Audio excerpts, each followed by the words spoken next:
ಓಂ ನಾರಾಯಣ. ನಮಸ್ಕಾರ ವೀಕ್ಷಕರೇ. Royal Challengers of Bengaluru RCB ಎಷ್ಟೋ ವರ್ಷಗಳಾದ್ಮೇಲೆ ಗೆದ್ದಿದೆ ಅಂತ ಹೇಳಿಬಿಟ್ಟು RCB ಕಡೆಯಿಂದ ಅವರ ಟೀಮ್ ಇಂದ ಸೆಲೆಬ್ರೇಷನ್ಸ್ ಸಂಭ್ರಮಗಳನ್ನ ಮಾಡಿಕೊಂಡ್ರು. ಆ ಸಂಭ್ರಮಗಳನ್ನ ನೋಡೋದಕ್ಕೋಸ್ಕರ ಇಲ್ಲೆಲ್ಲಿಂದನೋ ಜನ ಏನು ಮೆಟ್ರೋಗಳಲ್ಲಿ, ಬಸ್ಗಳಲ್ಲಿ, ಕಾರ್ಗಳಲ್ಲಿ, ಆಟೋಲ್ಲಿ ತುಂಬಾ ಕಡೆಯಿಂದ ಹೈದರಾಬಾದಿಂದ, ಬೆಂಗಳೂರಿಂದ, ಎಲ್ಲೆಲ್ಲಿಯೋ ಯಾವ್ಯಾವ್ದೋ ಭಾಗಗಳಿಂದ ಜನ ಆ ಸಂಭ್ರಮಾಚರಣೆಯನ್ನ ನೋಡೋದಕ್ಕೆ ಮಾಡ್ಕೊಳ್ಳೋದಕ್ಕೋಸ್ಕರ ಹೋಗಿದ್ದಾರೆ. ಇಲ್ಲಿ ಒಂದು ವಿಚಾರ ಜ್ಞಾಪಕ ಇಟ್ಕೋಬೇಕು. ನಾನು ಯಾವುದೇ ಒಂದು ರೀತಿ ದ್ವೇಷದಿಂದ RCB ಮೇಲೆ ದ್ವೇಷ ಇಟ್ಕೊಂಡು ಅಥವಾ ಇನ್ಯಾರ ಮೇಲೆ ದ್ವೇಷ ಇಟ್ಕೊಂಡು ಈ ವಿಡಿಯೋ ಮಾಡ್ತಾ ಇಲ್ಲ. ಅದನ್ನ ಜ್ಞಾಪಕ ಇಟ್ಕೊಳ್ಳಿ. ನನ್ಗೆ ಅವಶ್ಯಕತೆ ಇಲ್ಲ. ಕೇವಲ ಆವೇದನೆಯಿಂದ ಈ ವಿಡಿಯೋ ಮಾಡ್ತಾ ಇಲ್ಲ.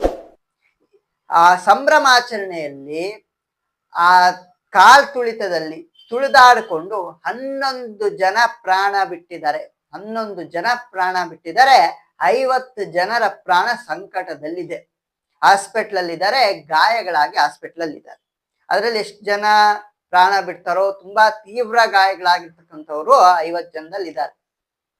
ನಾನು ಹೇಳೋದು ಏನು ಅಂತಂದ್ರೆ, ದಯವಿಟ್ಟು ಇಷ್ಟು ಜನ ಸೇರೋ ಜಾಗಗಳಲ್ಲಿ ಸ್ವಲ್ಪ ಆದ್ರೂ ಬುದ್ಧಿ ಜ್ಞಾನ ಇರ್ಬೇಕು. ಹೋಗಕ್ಕೆ ಅಂತ ಜಾಗಗಳಿಗೆ ಹೋಗಕ್ಕೆ ನಮ್ಗೆ ಬುದ್ಧಿ ಜ್ಞಾನ ಇರಬೇಕು.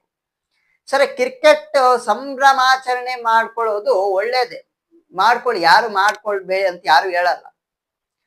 ಆದ್ರೆ ಯಾವ್ಯಾವ ಸುರಕ್ಷತಾ ವ್ಯವಸ್ಥೆಗಳನ್ನ ಮಾಡ್ಕೋಬೇಕು, ಯಾವ ರೀತಿ ವ್ಯವಹಾರಗಳು ಮಾಡ್ಬೇಕು, ಯಾವ ರೀತಿ ಸುರಕ್ಷತಾ ವ್ಯವಸ್ಥೆಗಳನ್ನ ಮಾಡ್ಕೋಬೇಕು, ಅದಕ್ಕೆ ಅದರದ್ದೇ ಆಗಿರ್ತಕ್ಕಂಥ ಸುರಕ್ಷತೆಯನ್ನ ಏರ್ಪಾಡು ಮಾಡ್ಕೊಂಡು ಆದ್ಮೇಲೆ ಮಾಡ್ಕೋಬೇಕು ಸಂಭ್ರಮಾಚರಣೆ. ಈ ವಿಪರೀತ ಜನಗಳು ಹೋಗೋದು, ಒಬ್ಬರ ಮೇಲೆ ಒಬ್ರು ಬೀಳೋದು, ನಾನು ಮುಂದೆ ನೋಡ್ಬೇಕು, ನಾನು ಫಸ್ಟ್ ನೋಡ್ಬೇಕು, ನಾನ್ ನೋಡ್ಬೇಕು ಅಂತ ಹೋಗಿ ಕಾಲ್ ತುಳಿತದಲ್ಲಿ ಪ್ರಾಣಗಳನ್ನು ಬಿಟ್ಟಿದ್ದಾರೆ 11 ಜನ. ಆದ್ರೆ ಚಿಂತಾಮಣಿ ತಾಲೂಕವರು 2 ಪ್ರಾಣಗಳನ್ನ ಬಿಟ್ಟಿದ್ದಾರೆ. ಅಟ್ಲೀಸ್ಟ್ ಗೌರ್ಮೆಂಟ್ ಆದ್ರೂನು ಇದಕ್ಕೆ ಎಚ್ಚರಿಕೆ ಕ್ರಮಗಳನ್ನ, ಸುರಕ್ಷತಾ ವ್ಯವಸ್ಥೆಗಳನ್ನ ಏರ್ಪಾಡು ಮಾಡ್ಬೇಕಿತ್ತು. ಇನ್ನ ಬಿಗಿ ಭದ್ರತೆ ಮಾಡ್ಬೇಕಿತ್ತು. ಅಷ್ಟು ಜನ ಬರ್ತಾರೆ ಅಂತ ಒಂದು ಎಸ್ಟಿಮೇಷನ್ ಮಾಡಿ ಅದಕ್ಕೆ ಬೇಕಾಗಿರ್ತಕ್ಕಂಥ ಸ್ಟೇಡಿಯಂ ಅನ್ನ, ಯಾವ್ದಾದ್ರು ದೊಡ್ಡ ಸ್ಟೇಡಿಯಂ ಅನ್ನ ಸಂಭ್ರಮಾಚರಣೆಗೆ ಅಂತ ತಗೊಂಡಿದ್ದಿದ್ರೆ ಖಂಡಿತ ಸರೋಗೋದು. ಆ ಚಿನ್ನಸ್ವಾಮಿ ಸ್ಟೇಡಿಯಂ ಅಲ್ಲಿ 10,000 ಜನ ಹಿಡಿಸೋ ಜಾಗದಲ್ಲಿ ಟಿಕೆಟ್ಸ್ ತಗೊಂಡಿರೋರು ಎಲ್ಲರೂ ನುಗ್ಗುಬಿಟ್ಟು 25,000ಕ್ಕಿಂತ ಹೆಚ್ಚು ಮಂದಿ ನುಗ್ಗುಬಿಟ್ಟು ಪ್ರಾಣಗಳನ್ನು ಬಿಟ್ಟಿದ್ದಾರೆ. ಅವ್ರಿಗೆ ಪರಿಹಾರ ಕೊಟ್ಬಿಟ್ರೆ, 15 ಲಕ್ಷ ಪರಿಹಾರ ಕೊಟ್ಬಿಟ್ರೆ ಪ್ರಾಣಗಳು ಬರುತ್ತಾ? ಇವತ್ತೇನೋ ಗೋರ್ಮೆಂಟ್ ಹೇಳ್ತಾ ಇದೆ, ನಾವು 15 ಲಕ್ಷ ಪರಿಹಾರವನ್ನ ಕೊಡ್ತೀವಿ ಅಂತ. 15 ಲಕ್ಷ ಪರಿಹಾರ ಕೊಟ್ಬಿಟ್ರೆ ಪ್ರಾಣಗಳು ಬರುತ್ತಾ? ಯೋಚನೆ ಮಾಡ್ಬೇಕು. ಜನಗಳಿಗಾದ್ರೂ ಬುದ್ಧಿ ಇರ್ಬೇಕು, ಸ್ವಲ್ಪನಾದ್ರೂ. ಅಷ್ಟು ಹುಚ್ಚು ಬೇಕಾಗಿಲ್ಲ. ನಮ್ ಜನಗಳಿಗೆ ಏನೋ ಕ್ರಿಕೆಟ್ ಅಂದ್ರೆ ವಿಪರೀತ ಹುಚ್ಚು. ಯಾವ್ದಾದ್ರೂ ಅಷ್ಟೇ ಒಂದು ಲಿಮಿಟ್ ಅನ್ನೋದು ಇರ್ಬೇಕು. ಅದು ಕ್ರಿಕೆಟ್ ಅಂತಲ್ಲ, ಯಾವ ವಿಚಾರಕ್ಕಾಗಿ ಒಂದು ಲಿಮಿಟ್ ಅನ್ನೋದು ಇರ್ಬೇಕು, ಖಂಡಿತ ಇರ್ಬೇಕು. ಬುದ್ಧಿ ಜ್ಞಾನ ಇರ್ಬೇಕು. ಚಿಕ್ಕ ಮಕ್ಕಳು ಸಹ ಬಲಿಯಾಗಿದ್ದಾರೆ. ಚಿಕ್ಕ ಮಕ್ಕಳನ್ನ ಯಾಕ್ರಿ ಕರ್ಕೊಂಡು ಹೋಗ್ತೀರಾ ಅಂತ ಜಾಗಗಳಲ್ಲಿ? ಅಲ್ಲ, ನಾನು ಕೇಳೋದು ಏನಂತಂದ್ರೆ, ಚಿಕ್ಕ ಮಕ್ಕಳನ್ನ ಯಾಕೆ ಕರ್ಕೊಂಡು ಹೋಗ್ತೀರಾ ಅಂತ ಜಾಗಗಳಲ್ಲಿ? ಯಾಕೆ ಇವಾಗ ಪ್ರತಿಯೊಬ್ಬರ ಹತ್ರನೂ ಸೆಲ್ ಫೋನ್ಸ್ ಇದೆ, ಲೈವ್ ಬರುತ್ತೆ, ಟಿವಿಗಳಲ್ಲಿದೆ, ಪ್ರತಿಯೊಬ್ರು ಮನೆಯಲ್ಲೂ ಟಿವಿ ಇದೆ, ಸೆಲ್ ಫೋನ್ಸ್ ಇದೆ. ಪ್ರತಿಯೊಬ್ರ ಕೈಯಲ್ಲೂ ಸೆಲ್ ಫೋನ್ ಇದ್ರೂನು, ಲೈವ್ ಬರ್ತಾ ಇದ್ರೂನು ಹೋಗಿ ಅಲ್ಲೇ ಹೋಗಿ ನೋಡಿ ಪ್ರಾಣಗಳು ಕಳ್ಕೊಬೇಕಂದ್ರೆ ಬುದ್ಧಿ ಜ್ಞಾನ ಬೇಡವಾ? ಹೋಗ್ಲಿ. 11 ಮಂದಿ ಪ್ರಾಣ ರಕ್ತಪಾತ ಆಗಿದೆ ಆ ಚಿನ್ನಸ್ವಾಮಿ ಸ್ಟೇಡಿಯಂ ಅಲ್ಲಿ. ನೋಡಿದ್ರೆ ಅದನ್ನ ನೋಡಕ್ಕೂ ಸಹ ಆಗಲ್ಲ, ಅಷ್ಟೊಂದು ಭಯಂಕರವಾಗಿದೆ. ಸಂಭ್ರಮಾಚರಣೆ ಅಂದ್ರೆ ಈ ರೀತಿ ಗೊತ್ತಿದ್ಕೊಂಡು ಅಷ್ಟು ಜನ ಹೋದ ಕಾಲ್ ತುಳಿತ ಆಗುತ್ತೆ ಅಂತ ಗೊತ್ತಿದ್ಕೊಂಡು ಮೊನ್ನೆಗೆ ಸಿನಿಮಾ ಯಾವ್ದು, ಪುಷ್ಪ ಸಿನಿಮಾ ರಿಲೀಸ್ ಆಗಿದಾಗ ಸಂಧ್ಯಾ ಥಿಯೇಟರ್ ಅಲ್ಲಿ ಒಂದು ಕುಟುಂಬ, ಒಂದು ತಾಯಿ ಪ್ರಾಣ ಬಿಟ್ಲು. ಆ ಮಗು ಇವತ್ತು ಕೋಮಾದಲ್ಲಿದೆ. ವೈಕುಂಠ ಏಕಾದಶಿ ತಿರುಪತಿಯಲ್ಲಿ ಕಾಲ್ ತುಳಿತ ಆಗಿ ಎಷ್ಟೋ ಮಂದಿ ಸಾವನ್ನಪ್ಪಿದ್ರು.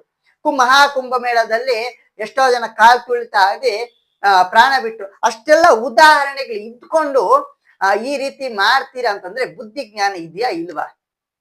ಗೌರ್ಮೆಂಟ್ ಆದ್ರೂ ಅಟ್ಲೀಸ್ಟ್ ಪ್ರಜೆಗಳ ಸಂರಕ್ಷಣೆಗೋಸ್ಕರ ಏನಾದ್ರೂ ಮಾಡ್ಬೇಕು ಅಂತ ಸ್ವಲ್ಪನಾದ್ರೂ ಸುರಕ್ಷತಾ ವ್ಯವಸ್ಥೆಗಳನ್ನ ಏರ್ಪಾಡು ಮಾಡ್ಬೇಕಿತ್ತು.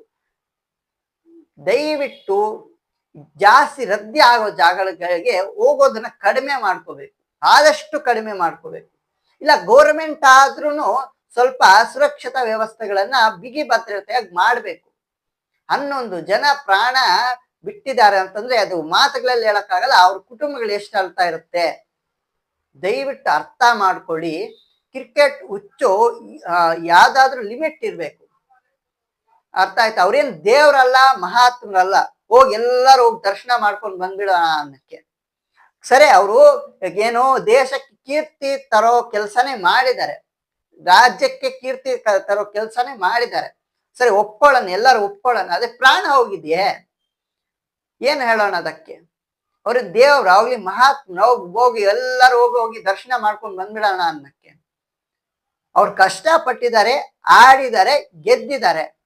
ಅವ್ರ ಸಂಭ್ರಮಾಚರಣೆ ಅವ್ರು ಮಾಡ್ಕೊಂತಾರೆ. ನೀವು ಟಿವಿಗಳಲ್ಲಿ ನೋಡಿ, ಫೋನ್ಗಳಲ್ಲಿ ನೋಡಿ. ಅದು ಬಿಟ್ಟು ಹೋಗಿ ಅಲ್ಲೇ ಹೋಗ್ತೀವಿ, ಅಲ್ಲೇ ಮಾಡ್ಕೊಂತೀವಿ, ಸಂಭ್ರಮಾಚರಣೆ ನಾವೇ ಮಾಡ್ತೀವಿ, ಪಟಾಗ್ಲು ಇನ್ನೊಂದು ಮತ್ತೊಂದು. ಹೋಗಿದ್ದಾರೆ, ಪ್ರಾಣಗಳು ಬಿಟ್ಟಿದ್ದಾರೆ. ನಾವಿಲ್ಲಿ ಎಷ್ಟು ಕುತ್ಕೊಂಡು ಬಾಯಿ ಪಡ್ಕೊಂಡ್ರು ಹೋಗಬೇಡಿ ಹೋಗ್ಬೇಡಿ ಅಂತ ಇಂಥ ಘಟನೆಗಳೆಲ್ಲ ಆದಾಗ ನಾವು ವಿಡಿಯೋಸ್ ಮಾಡಿ, ಮೀಡಿಯಾ ಅವ್ರು ಹೇಳಿದ್ರು, ನಾಮಂತ ಚಿಕ್ಕ ಚಿಕ್ಕ ಯೂಟ್ಯೂಬರ್ಸ್ ವಿಡಿಯೋಸ್ ಮಾಡಿ ಬಾಯಿ ಪಡ್ಕೊಂಡ್ರು, ಇವ್ರು ಹೋಗೋದು ಮಾತ್ರ ಬಿಡಲ್ಲ. ಇವ್ರಿಗೊಂದು ನಮಸ್ಕಾರ, ನಾವೇನ್ ಹೇಳಕ್ಕೂ ಆಗಲ್ಲ ಇಂಥವ್ರಿಗೆ. ದಯವಿಟ್ಟು ಅರ್ಥ ಮಾಡ್ಕೊಳ್ಳಿ. ಎಚ್ಚರವಾಗಿರಿ. ಇಂಥ ಜಾಗಗಳಿಗೆ ಹೋಗೋಕ್ಕಿಂತ ಮುಂಚೆ ನೀವ್ ಎಸ್ಟಿಮೇಷನ್ ಮಾಡ್ಕೊಳ್ಳಿ ಏನೇನ್ ಆಗಬಹುದು. ಮುಖ್ಯವಾಗಿ ಚಿಕ್ಕ ಚಿಕ್ಕ ಮಕ್ಕಳನ್ನ ಕರ್ಕೊಂಡು ಹೋಗೋಕ್ಕಿಂತ ಮುಂಚೆ ತುಂಬಾ ಎಚ್ಚರವಾಗಿರ್ಬೇಕು. ಯಾವುದೇ ಕಾರಣಕ್ಕೂ ಇಂತಹ ಜಾಗಗಳಿಗೆ ಚಿಕ್ಕ ಮಕ್ಕಳನ್ನ ಮಾತ್ರ ಕರ್ಕೊಂಡು ಹೋಗ್ಬಾರ್ದು.